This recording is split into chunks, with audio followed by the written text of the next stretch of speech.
Hey everyone, welcome back to our channel. Today I'm going to show you how to send money from Remitly to Wise.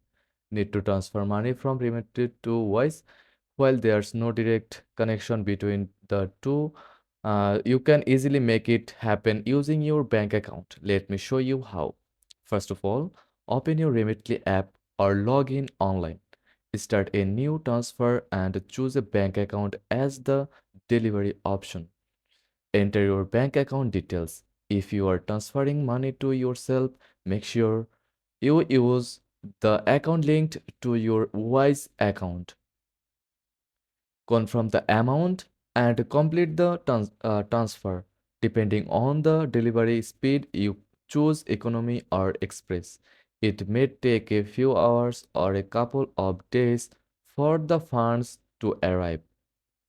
Once the money is in your bank account, open your Wise app, tap Add Money to deposit the funds into your Wise balance. And that's it. You have successfully moved your money from Remitly to Wise. Now you are ready to send it anywhere in the world.